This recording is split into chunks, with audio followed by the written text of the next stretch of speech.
The challenge has reached day 25. Andre grows more haggard with each passing day.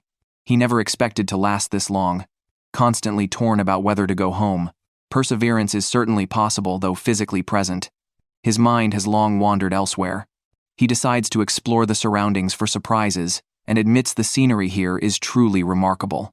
David takes advantage of the good weather to air out all his foul-smelling clothes. Initially, he wasn't eager to return home, but today is his wife's birthday, and being away from her leaves him feeling down. He can only send his blessings through the camera. If he could bring the prize money back to celebrate, he's certain his wife would be overjoyed. Progress on the fishing net is painfully slow. It might not even be ready by the end of the challenge. David knows fretting won't help, so he keeps weaving diligently. If he works hard, it should be functional in a few days.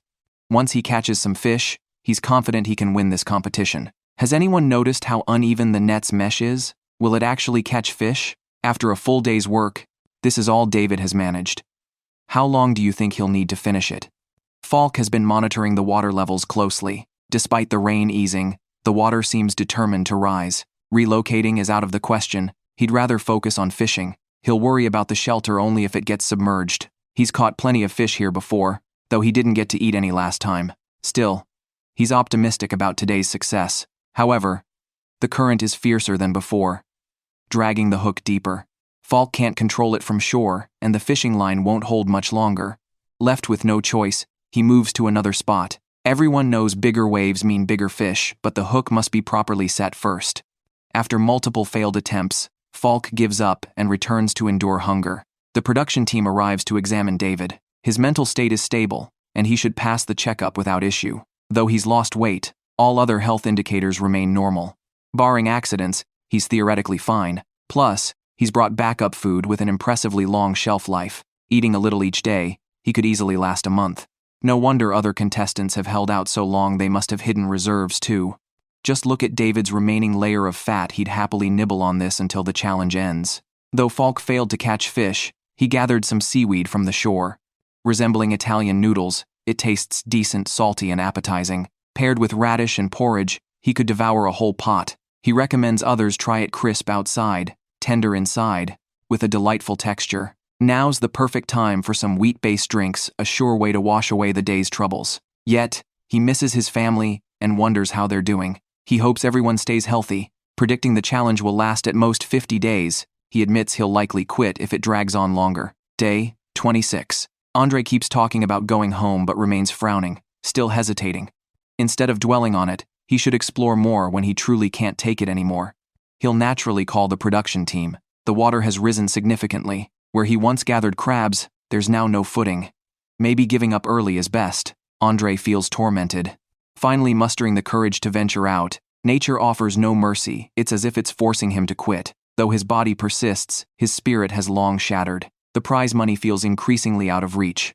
Currently, Martin is in the best shape. If even he can't win, it'd be downright unfair. The fish he caught earlier are all gone now. Martin came to fish. To his surprise, the fishing rod that had always been left here was gone. This was completely different from the script he had imagined. He was supposed to be catching fish by now. It seemed time had flown by too quickly lately, making him forget he was here for a challenge. Even though he knew the water level would rise, he hadn't come back to retrieve the rod. What could he do now? He had no choice but to make new tools to catch fish. With neither fishing line nor hooks left, he could only try his luck with a spear. Martin had mentally prepared himself to go hungry today, but unexpectedly, he found 2 salmon on the way. They looked quite sizable, though a bear had already gotten to them. Still, it was better than the other contestants starving. Martin only took the tenderest parts, which would last him several days. The next day, he did the same, though the meat was slightly softer, indicating the fish had been dead for a while. Worried about potential poisoning, he decided it was best to discard the fish. After all, he had other meat to eat, no need to risk food poisoning. By day 27 of the challenge, Falk muttered to himself on camera. He had barely slept the night before, and the prolonged hunger left him feeling increasingly weak. If the wind and waves would just calm down a bit, he might still have a chance to catch fish. Otherwise, he wasn't sure how much longer he could hold on. After a quick adjustment, he went to the shore to assess the situation. The towering waves crashing down left him utterly disheartened. It seemed his body wouldn't last much longer. David had been weaving his fishing net for some time, but it was far from finished. He had to work overtime on it, though there was no real rush. Whether the net would even work was another question. For now, he relied on the Black Bear's deliveries. Otherwise, he'd be chewing tree bark. David didn't think the other contestants were any better off, so as long as he secured a little food each day, winning the prize money and going home wasn't just a dream. His only worry was the upcoming medical checkup. What if the doctors found something wrong and sent him home? All these days of hardship would have been for nothing. David spent considerable time on the net and had only just finished the lines. The final product looked unreliable, and he wasn't sure if it would catch any fish. Andre remained indecisive, waffling between staying and leaving. Every day, he vented his emotions on camera, motivating himself to persevere. This method worked in the short term, but he couldn't keep it up forever. To distract himself, he focused on chores, starting with firewood. He didn't want to wake up shivering in the middle of the night. Fortunately, he'd built a rack earlier, making chopping easier. But then his saw unexpectedly dulled, severely testing his patience. With no replacement, he had to force it until it broke. Andre gave up for the day, gathering only what firewood he could. To make matters worse, the production team sent a signal. Another storm was coming. Contestants were advised to stay in their shelters for the next few days. Andre could only groan in frustration. Martin, however, remained calm. He didn't think the storm would affect him much. In fact, he hoped it would intensify and eliminate the other contestants, speeding up his prize win. Still, confident as he was in his shelter, he gathered materials to reinforce it. He couldn't afford a last-minute failure. The extra effort paid off now. Even strong winds barely shook it. Martin was certain he'd weather the storm. Andre, on the other hand, was too agitated to do anything. He just sat there cursing, clearly struggling to regain his motivation. By day 28, only 4 contestants remained. David woke up in good spirits. He was almost at the 1-month mark and gave himself a mental round of applause. To last even longer, he planned to dedicate more time to repairing his net. Once done, it would significantly boost his chances of catching food. The repetitive, tedious work, however, drained his enthusiasm. How much longer would this go on? Andre was even more lost now. This whole week, he had been wavering between persistence and surrender. He had no idea how to improve his situation, muddling through each day in a daze. Falk, on the other hand, was deeply frustrated with the nearby creek. Ever since the water level rose, it felt like someone was constantly flushing a toilet. Not only did it ruin his sleep at night, but it also made daytime chores unbearable. His only escape was the coastline, where he could at least relax. He used to take walks there, but with the impending storm, his range of movement had shrunk further. For now, he could only scavenge seaweed. Though it provided some nutrients, it couldn't fill his stomach. All he could do was take things one step at a time. Andre sat by the fire, warming himself. He felt this challenge was nothing but self-torture, pushing him to the brink of physical and mental collapse. Recalling his military days, even training hadn't been this grueling. It proved that this wasn't something just anyone could endure, starving while battling loneliness. He admired the contestants who had held on, but he was just looking for an excuse to go home. Though he felt a pang of regret, he was nearing his limit. He'd already vented on camera multiple times, half suspecting the show was scripting drama. None of the other eliminated contestants had been as emotionally vocal as him. Right now, none of the remaining contestants were in great shape. Predicting a winner was impossible. As for David, his fishing net was coming along well. He believed he'd soon be able to cast it into the water, but with the relentless rain, he had no clue where the fish had gone. Still, he liked the environment here. If this place ever became a tourist spot, he'd gladly return with his family. He wondered how the others were faring, probably starving. He secretly hoped those on the verge of quitting would leave sooner. Falk felt he was reaching his breaking point too. His enthusiasm for the challenge had dwindled. Now, he just complained on camera all day. The thought of his family feasting at home made him miserable. He wished they could experience this firsthand, just how hard it was to earn that prize money. It wasn't just hunger, it was the relentless loneliness. Anyone with slightly weaker mental resilience wouldn't last a day. At his age, lasting this long was already an achievement. So he picked up the phone and called the production team. He was done suffering in the wild. True quitters didn't whine daily about going home. Once the decision was made, even with regrets, they'd walk away. Andre, meanwhile, kept threatening to leave yet stubbornly clung to his shelter. No one understood his logic. He seemed determined to outlast each day by sheer will. His deteriorating mental state was painfully obvious. Falk waited impatiently for the crew's arrival. Perhaps due to the rough terrain, the boat was taking longer than expected. Every extra minute felt like a waste. Luckily, the delay wasn't too long. Once they arrived, the crew rushed through the exit interview. Falk had little to say, he just wanted to reunite with his family. Admittedly, his camp setup had been solid. If not for the fishing disaster, he might have had a shot at the prize. Still, he'd outlasted many others. With his gear packed, Falk couldn't wait to leave. He vowed to throw a celebration party at home. If there was ever another challenge like this, he'd make his son endure it instead. With Falk's exit, only 3 contestants remained. David continued refining his net, now nearly finished. He fantasized about hauling in a massive catch if only the rain would stop. As daylight hours stretched, his sleep grew worse, leaving him desperate for energy-boosting food. Martin, however, was thriving, well-fed, well-rested, and the clear front-runner. His mindset was leagues ahead of the other 2. The fish he'd caught earlier had been stored in a tree, but the meat had turned suspiciously soft and slippery. He needed to eat it before it spoiled. Not wanting to waste it, he tossed it into a pot to boil, no seasonings added. This time, the smell was off. He just hoped it wouldn't make him sick. Day 30 of the challenge arrived. Andre, having successfully started a fire, suddenly perked up completely. Gone were his previous complaints. He now felt capable again, as if a different person had taken over the challenge. This improved mental state clearly benefited his survival efforts. David lay resting in bed. With rain falling outside and nothing pressing to do, he grew increasingly impatient.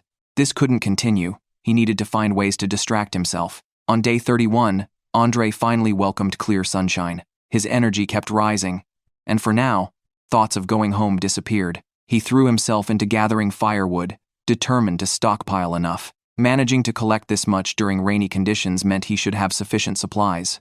The receding tide left plenty of edible finds along the shore. Gathering them required minimal effort, no processing needed, just straight into his mouth. While not enough for full meals, these morsels satisfied cravings temporarily. Life seemed to be looking up. By day 33, Martin set out with his bow for hunting. Scouting the higher terrain proved strenuous, but he discovered an animal trail with fresh elk droppings. The multiple fresh signs along the path suggested recent activity. Following the increasingly obvious tracks, clear hoof marks everywhere, he realized the rain had likely disrupted what could have been a successful hunt. With no current opportunities, he returned to shelter.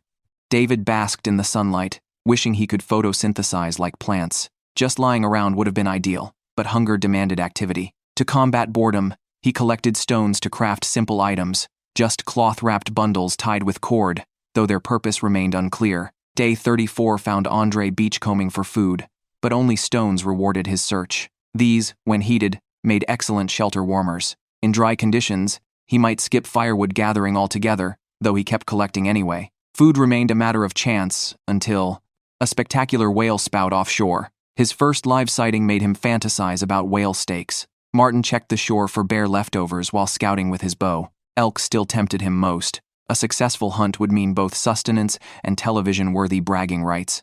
A sudden noise made him freeze. But after 2.5 hours of watching, nothing appeared. Perhaps his ears deceived him. His fishing attempts consistently failed. Though finding half-eaten fish became routine, maybe angling wasn't his calling. Today's empty-handed search left his body protesting. Could he really last? Andre, overwhelmed by loneliness, crafted a remarkably lifelike model of his wife, 70 to 80% accuracy by his estimate. Her sweet smile and slender figure stirred inappropriate impulses. His real wife would surely box his ears if she knew. The beached whale fantasy returned. Its tail alone could feed him for ages. Even small fish would ease his stomach's complaints. David faced dwindling supplies too, yet prioritized grooming. His newly pointed hairstyle supposedly boosted intellect. Taking advantage of warm temperatures and fire heat, he stripped to wash. The pitch-black towel revealed layers of grime unaffected by wood smoke. Unfazed, he flexed for the cameras. His remaining fat reserves guaranteed he'd outlast competitors. On day 35 of the challenge, he complained on camera about his struggles, the constant loneliness and hunger. Now he had nothing left to anticipate, just wanting to ask the production crew how many contestants remained, and why the challenge was still ongoing. Had they forgotten about him? The loneliness was truly unbearable. He decided to set a deadline for himself. FT-pan. When the time came, he'd quit. Meanwhile, David had been using those stones to weigh down his fishing net, preventing it from being washed away. He was confident about catching enough food. Now in the final stretch, with some minor adjustments, the net was finally ready. Time to test it out. But barely any distance in, he discovered tangled stones in the netting. This wasn't how it was supposed to work. His composure began cracking. After all this time surviving, this was the first true moment of despair. By day 37, unexpected rain trapped Martin in his shelter again. The frustration was mounting. If this continued daily, he might as well go home early. This wasn't the challenge he'd envisioned. He'd hoped to prove himself with bow hunting, yet starvation remained the main experience. The constant noises outside kept him alert to potential threats. No one could endure such intense conditions indefinitely. When dawn came without rain, Andre's mouth watered at the sight of ducks on the water. Only seaweed was available now, too bland to enjoy, yet too precious to discard. With idle hands, he gathered firewood, feeling he could stew it for a month. Some makeshift tea lifted his spirits slightly. He resolved to continue, uncertain of remaining competitors, but determined to outlast them. Martin's area showed storm damage, any time and by decounted. Fallen trees everywhere, miraculously missing his shelter. Feeling his life was at risk, he questioned continuing.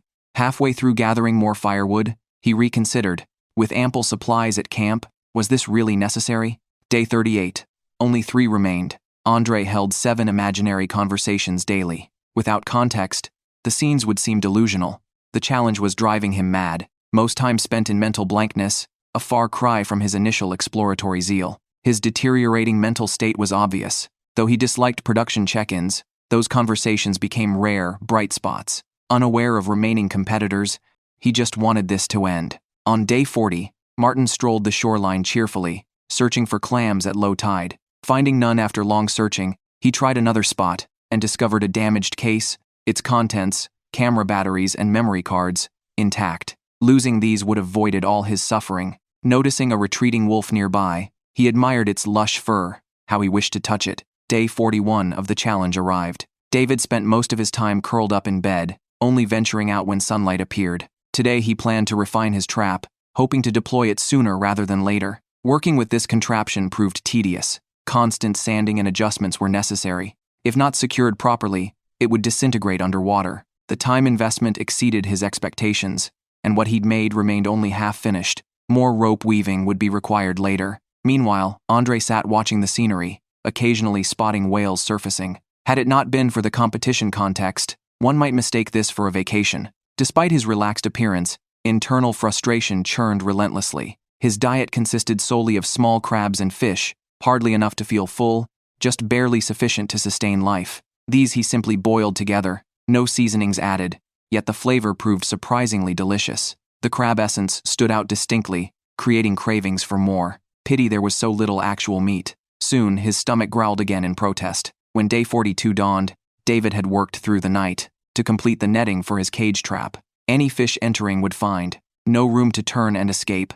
Theoretically, with sufficiently enticing bait, an endless fish supply awaited. This project had consumed considerable time. Scouting along the shore revealed only seaweed clusters, useless as bait. The real attractants would be those particularly pungent morsels, their stench irresistible to fish. To prevent the cage from drifting, proper anchoring became essential. He needed to find it intact tomorrow. Whether this would actually work remained uncertain. Andre hadn't eaten properly for days. With temperatures steadily dropping, his body weakened noticeably. Though longing to simply bask in sunlight, he forced himself to keep working. Despite already stockpiling ample firewood, some compulsive drive pushed him toward physical exhaustion. His saw blade grew duller with each stroke, demanding increasingly strenuous effort. An axe might have served better. Now, too fatigued for labor, he wandered aimlessly to distract himself. This existence had long since lost its appeal, yet quitting felt equally unacceptable. How many competitors remained? Why hadn't the challenge ended yet? Day 43 arrived. David rushed to inspect his trap at dawn, empty, defying all expectations. Perhaps the placement was wrong.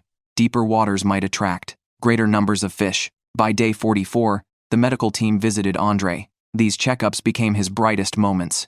Rare opportunities for normal conversation. Though significantly thinner, his overall condition appeared stable. Perseverance could likely sustain him through the full 2 months if necessary. David relocated his trap, determined to prove this vast environment must contain edible resources somewhere. The slightly deeper waters here should theoretically draw more fish. Maybe tomorrow would bring sustenance. Scouting the area revealed nothing, not even edible berries.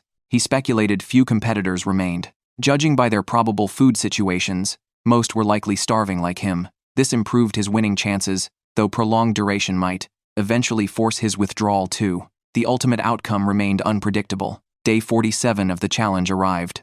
Martin was still holding up well, his body retaining a thick layer of fat. Even if he ate nothing at all, he could easily sleep for days straight. Now, with energy to spare, he hoped to catch more fish and build up reserves. He wanted to prove he could thrive in the wild. But this spot didn't seem promising for fishing. Martin sat waiting, yet his fishing hook remained completely still. Maybe he hadn't cast far enough. Perhaps brute force would do the trick. A longer cast might help. Nearby, a seagull and an otter fought over food, scaring away any fish in the area. He was tempted to grab his bow and take a shot. At this stage of the challenge, a sudden urge to build a boat struck him. If he could reach deeper waters, he'd surely catch more fish. But his energy was running low. Otherwise, he'd start gathering materials right away. For now, he'd call it a day. He simply didn't have the strength for anything else. Meanwhile, David wasn't faring well in his shelter. Who could understand this misery? Day after day, feeding the fire with wood, he felt no joy whatsoever. He'd imagined wilderness survival as a thrilling hunt, tracking prey, outsmarting them. Instead, he sat here starving. Before coming, he'd thought the challenge would be easy. Only now did he realize just how tough those past contestants were. He needed to craft tools for food, or his stomach wouldn't last much longer. Day 48 arrived. Martin, too, was starting to struggle. He'd nearly forgotten what meat tasted like. Thankfully, his well-built shelter offered a decent place to rest. He'd documented each day carefully, convinced no one could last 2 full months. This was already beyond his limits. If possible, he'd stay curled up in his shelter forever. For now, fishing remained his only hope. He figured that with a longer line, he could cast into deeper waters, and maybe, just maybe, hook something. He planned to fashion a giant slingshot, to launch his hook farther than he could throw. Surely, that would be more effective. Winning the prize required quick thinking. Progress was steady so far. With luck, he might even bag a bird. He could almost smell the meat roasting, as if it were already in his mouth. David, meanwhile, faced yet another rainy day. Trapped in his shelter, he passed the time muttering to the camera. Since arriving in the wild, his body fat had visibly melted away. His abs were long gone. He'd shrunk noticeably. Who knew how much he'd need to eat to recover? To anyone looking to lose weight, he wholeheartedly recommended this challenge. Losing 40 or 50 pounds? No problem. Day 49 came. Martin needed to conserve energy. He couldn't afford to waste stamina like before. Every move had to be calculated. He refused to quit from sheer exhaustion. His stockpile of firewood should last till the end, provided the rain held off. As for how many competitors remained, he no longer cared. A diet of occasional fish and seaweed was enough to keep him satisfied. Hunger made anything taste good. Andre, however, slept poorly. Frequent midnight rains jolted him awake. Oh, what he'd give for a plate of fries. Countless times, he'd fantasized about quitting, only to force himself to stay. Now, he felt close to breaking. Without proper food soon, he might as well roast himself. Those who lasted 100 days in the wild, he had nothing but respect for them. He knew he could never do it. Just keeping the fire alive was exhausting enough. Forget about hunting for food. Day 50 of the challenge arrived. Martin woke up and immediately pumped himself up. He needed motivation to keep going. He wouldn't let minor setbacks defeat him. Meanwhile, Andre was miserable on camera. The rain poured nonstop outside, thunder occasionally jolting him awake. His sleep had always been poor, but now, even a short nap felt like a blessing. He was finally calling it quits. This time, he couldn't take it anymore. All he wanted was to go home and rest. Before, he'd constantly complained on camera, yet never actually dialed the exit number. But when he truly hit his breaking point, he made the call faster than anyone. The crew arrived swiftly. Andre was overjoyed. He didn't even want an exit interview. He just wanted to drop everything and sprint to the boat. The thought of quitting had crossed his mind long ago, but he'd never found the right moment. 50 days was already impressive. The loneliness had worn him down to a shell. Now, his emotions were raw. He just wanted to go home and live comfortably again. Technically, he could have lasted another 10 days, but he refused to keep suffering for no reason. With Andre gone, only Martin and David remained. The medical team checked on them, assessing whether they could continue. To the crew's frustration, both were in decent shape. They'd last a while longer. This grueling job wasn't ending anytime soon. Day 51 arrived. Martin's food supply was dwindling, and his resolve wavered. If only the producers would reveal how many were left, he'd force himself to endure. But prolonged isolation weighed heavily on his mind. The psychological strain was worse than hunger. If he could just stabilize his mental state. By day 52, David finally had a slightly better food situation. At least he could scavenge seaweed and snails by the shore, easing the gnawing hunger a little. Day 53 came. David woke up to rain and refused to get out of bed. If the weather wouldn't cooperate, he'd sleep in as long as he wanted. Martin, however, was already up. He'd spent 33 straight hours in his sleeping bag. Realizing he'd rot if he kept lying around, he forced himself to move. He cut grass to layer over his shelter's roof. The extra padding would muffle the rain noise. Then he gathered branches to reinforce the walls. It was exhausting work, nearly impossible without proper food. But he needed the peace. Day 54 began. David hunted by the shore at dawn. A wild duck stood just 10 meters away. He crept closer, bow drawn, and missed. The cheap Euro 1200 bow failed him again. The laminate was peeling, the draw weight pathetic. In short, useless. Martin, meanwhile, had slept soundly. His upgraded shelter worked perfectly. With clear skies overhead, he explored the shoreline, fighting off homesickness.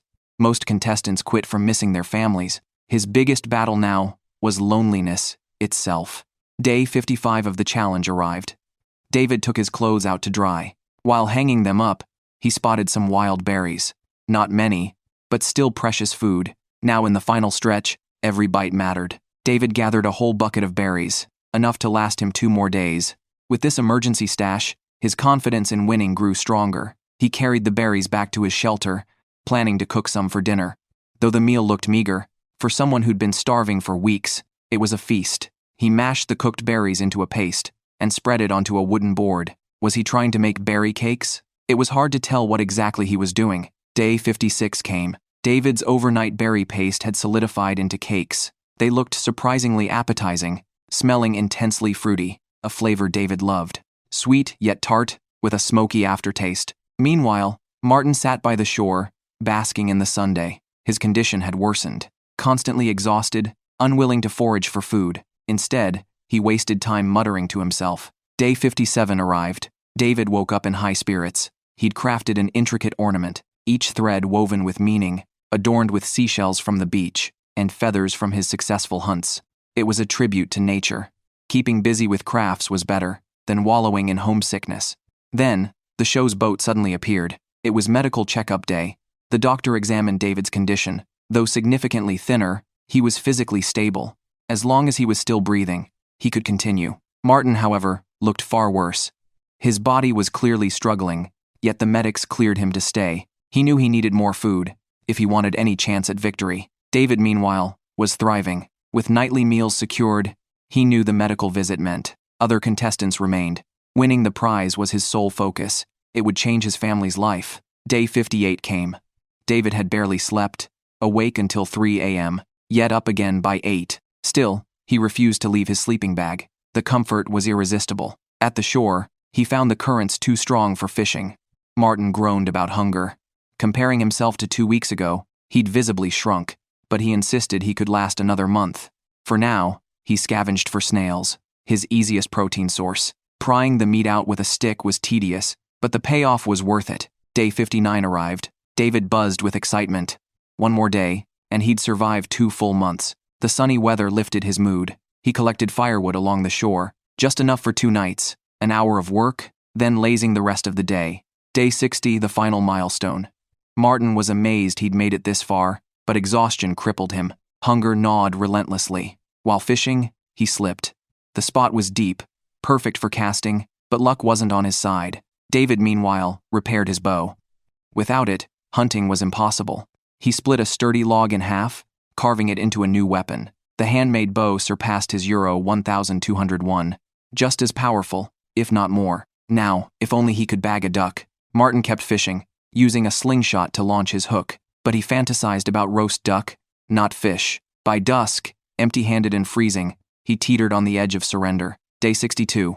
David examined his body in the morning. His body fat had completely vanished, leaving his skin loose and saggy to the touch. Yet his mental state remained excellent. David now had the highest chance of winning the championship.